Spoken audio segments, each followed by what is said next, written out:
Guys അപ്പോൾ നമ്മൾ വെള്ളച്ചാട്ടം അങ്ങോട്ട് പോകുമ്പോൾ നമ്മൾ നടന്നു പോകുമ്പോൾ കണ്ടില്ലേ ഒരു കുറേ ആട്ടുംകുട്ടികളായിട്ട് ഒരു ഇപ്പം നടന്നു വരുന്നുണ്ട്. അടിയിൽ കഴിച്ചാട്ടോ. Let's go guys. അത് നമ്മൾ ആ സ്പോട്ടിലെത്തിയിരിക്കുകയാണ്. ഇതാണ് ആ സ്പോട്ട്. അവിടെ നിന്ന് വെള്ളം നല്ല ഇപ്പോൾ വലിയ കുറച്ചുള്ള വെള്ളം ഉണ്ടെങ്കിൽ അവിടെ നിങ്ങൾ ഒഴുകി വരും. കണ്ടില്ലേ അവിടെ നിന്ന് വെള്ളം നെരുങ്ങി നേരെ നിൽക്കുക ആണ് വെള്ളച്ചാട്ടം. കിട്ടിയ സ്പോട്ടാണ്. നമ്മളിപ്പോൾ അവിടെ എത്തിയിരിക്കുകയാണ്.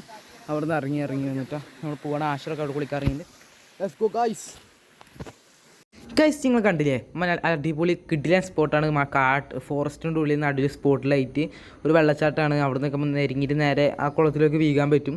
നെരുങ്ങി നേരെ ആയിരിക്കും ഒരു അടിപൊളി രസമാണ്. ഇപ്പോൾ ഞങ്ങൾ വെള്ളമില്ലാത്ത ഇതിലാണ് പോയത്. വെള്ളമുള്ള സമയത്ത് പോകുകയാണെങ്കിൽ കിഡിലായി കിട്ടും. പിന്നെ അപ്പുറത്തൊരു കുഴി ഉണ്ടായത്. ആ ഗൈസ് ഇപ്പോൾ ആ കുഴിയിൽ ആശിലാണ് ഇരിക്കുന്നത്. അപ്പോൾ വെള്ളം നമ്മൾ മയത്തൊക്കെ കഴിയുമ്പോൾ അടിപൊളി ഫീലാണ്. സെറ്റ് സ്ഥലമാട്ടോ. പിന്നെ ഗൈസ് അതിൻ്റെ മുകളിൽ കുളിക്കാൻ വെള്ളത്തിൽ ഇറങ്ങാൻ താല്പര്യമില്ലാത്തതൊക്കെ മുകളിൽ ഇരുന്നാൽ മസാജ് ചെയ്യണം. അതായത് കാല് വന്ന് മസാജ് ചെയ്ത് കിട്ടും. സെറ്റപ്പൊക്കെ ഉണ്ട് ഗൈസ്.